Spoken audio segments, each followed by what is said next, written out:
I know this is super precarious. I've got the phone set up on the ledge. I gotta keep this short because I got sausage on the pan. But I've since now, at the age of 25, being in and out of three very different relationships. Frontal lobe coming into full formation. Final updates are happening. I find that I wonder if a lot of the things I wonder about, the things I have questions about, like why do we act this way? Why do I feel this way? Like, can simply just be answered because we're humans, like because we are animals that evolved to have, specifically with relationships, this sort of desire for connection, this feeling that of someone being able to give you something you can't give yourself, this chemical release when someone does or says something to you, and it either makes you feel horrible or it makes you feel great and ecstatic and elated. Like, is that simply a mechanism from evolution to have tight-knit communities? Because I think about the way that other animals have partners. Whales are known to, if they lose a child, die of literal heartbreak. The muscles in their heart, I think, snap or something like that. That's not every whale, but like, so clearly there's just an evolutionary, because ants don't do that, but whales do. And the whole penguins mate for life, and a lot of mammals have this sort of loving, caring brain. Pigs are very social. So there's part of it that I wonder if can just be explained like that's just how life is. Like that's just how humans specifically have evolved. And then, the whole society aspect takes over and monetizes and capitalizes and fits into boxes and does what it will. Because I feel like society is a very separate thing. Society is based around power structures, because when I think back to pre-agriculture and the fiercely egalitarian community structure and the way that things are different, I mean, even women, they would leave the group and go to a different group to prevent inbreeding, allegedly, from the things I read and research or whatever.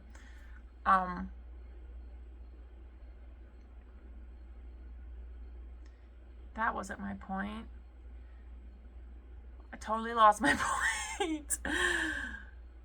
Just thinking about how much of the feel good feelings that we get from relationships are simply like evolution. Like when a man validates you, there's that feeling you get inside when you're attracted to someone and they say nice things to you and they do nice things for you that really like set you on cloud nine.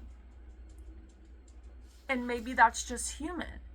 And maybe being an adult and learning these social skills are to act against the parts in us that would keep us in a life that we don't want. Like, so we have this capacity for relationships and this like chemical drawing to bring us together, but then of course there can be an abuse in relationships. So then like the logical societal brain comes in and can like deduce like, hey, even if the animal brain is saying this feels so good, I love this, I need this, I have to be here, we can think, oh, this is actually really unhealthy and this is really toxic, and if I want to make real change in my life, because then it becomes not just about being an animal that reproduces, it's about living fulfilling, meaningful lives, which is something that would seem pretty unique to the human species. I don't know what part of our brain developed to like want for more. But yeah, like just in thinking about codependency and relationships and good relationships and bad relationships, and really just this like, why does it feel so good? Why is it so hard to leave what is clearly a bad situation sometimes. Like, why do I still think about my ex when I'm in the car, or think about what they might be thinking about? And obviously there's the societal part of the brain that's coming in and doing things, but why, when you lay beside anyone, does it feel so reassuring? And I think that's a lot of biological aspects. And then when you don't have that person anymore, you go through literal withdrawal. So maybe that's like a survival mechanism to keep us bonded in a community. And then it's like, well, humans are also capable of abuse, so then you have to kind of like take the good with the bad. Like, you get this really good bonding connection, feel good hormone, but then it's not all rainbows and sunshines, and sometimes that doesn't work out. And so then it's like you have to grieve. Like, maybe there's like a sort of homeostasis about it all. But like, why do humans feel it so intensely? Not saying that dogs don't have feelings when they lay beside another animal that they've bonded with, or that when that animal dies that they don't feel a sense of loss. But like, I guess there are animals that develop a sort of like anxiety where it's like they don't want to leave the bed of their owner, or they, stick by someone very closely, which could, I guess, be like a dog being codependent. But I feel like that's pretty rare. Maybe it's just personality. Because I'm thinking specifically about dogs, and the dog analogy, like, a lot of dogs have different personalities. So it's like, how much of us wanting to be with other people is personality? I guess there's people out there who are loners, but from my own personal experience, like, there's nothing more fulfilling and reassuring than having someone who you trust with you. And it's confusing for me because the feeling of a partner is much different than the feeling of a friend, and I just don't understand why. Why, when I spend days, weeks, a whole summer working with my friend who I'm very close with, who I end up doing everything with and developing a slightly codependent relationship because I didn't want to do certain things, or maybe not codependent, well, I don't know, definitely dependent, a certain level of emotional dependence.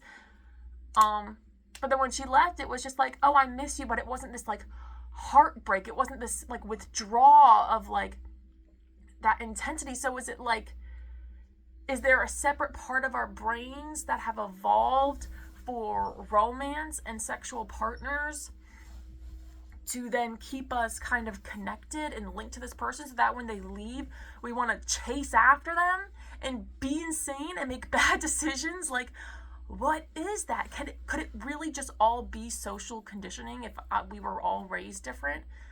But like, if I think back to like hunter-gatherer times, like when a woman left the community to go be with a different community, was she super, like, I wouldn't want to do that. Did she grieve to have to leave? And then like being with different people, like if that person not died, but like, it's just all, it's a lot to think about. And like I said, part of me just starts to wonder like how much of it is just human instinct and human evolution versus this type of societal conditioning. So I guess I've got a lot of questions and not a lot of answers today. And if anyone has any resources on, because obviously there's chemicals. Obviously, like when you have sex with someone or you have a partnership with someone, there's chemicals that are released in the brain. And so I guess that creates a sort of addiction to the dopamine. So I guess I'm curious why romantic partnerships feel different than platonic partnerships in terms of like the intensity and the willingness to be fucking insane. Is that just like a codependency? Like, I've never, like with my first two relationships and all my friendships, I've never been very codependent. I've never really tried to solve the problems for them or been overly concerned about them. So is it that I'm still going through a sort of codependent withdrawal? But then even then it's like, yeah, maybe it's, but even if you weren't codependent, even if you just had a partner who you loved so much. I feel like people who are in healthy relationships, they are willing to make these sacrifices. Then maybe some of what I'm experiencing can be explained through codependency, like the elation from validation or from feeling seen or whatever. Like, I don't really know how to explain it. Like this tendency to preoccupy myself, perhaps.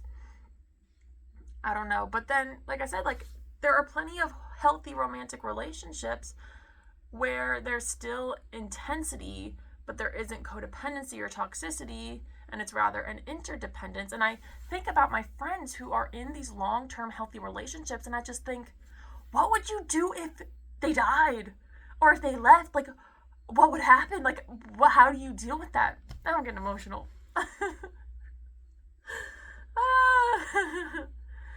That's like a serious question I have. Like, how would you deal? Because sometimes, well, when I was first getting out of the past relationship, and my sausage is probably burning. I put it on low. Hopefully it's fine. It'll just burn one side. I don't give a fuck. My train of thought.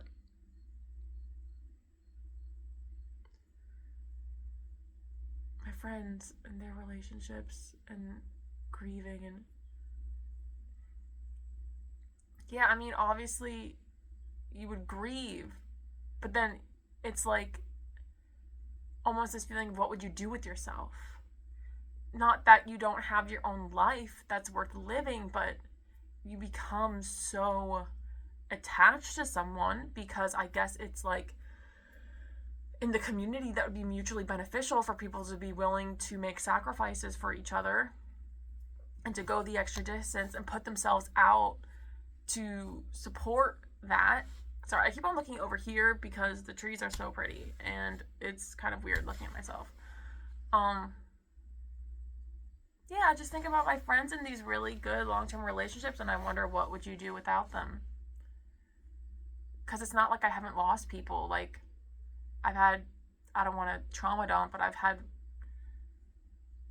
people in the family unit pass away. And you know, I understand what that grief is, and I understand that that pain doesn't go away, and I understand that life goes on. But I feel like the bond you make with a partner is so different. Because at that stage, even when it's healthy, your lives are entwined to a certain extent. They're a part of your daily routine. And so then I wonder, like, well, if my friends were part of my daily routine, would it feel this? I guess it can't feel the same because there's a difference between a platonic and a romantic partner, and you have different feelings about every person in your life. You know, it's a different type of. Well, is it a different type of hurt? Yeah, I feel like I keep on just offering more and more questions and not a lot of answers. So like I was saying before, if anyone has any books to recommend or YouTube videos about what is it that makes us do this and be this way and have these feelings, because like I said, obviously part of it is evolution and part of it's societal and it can all be explained, but I guess it's just a lot to come to terms to.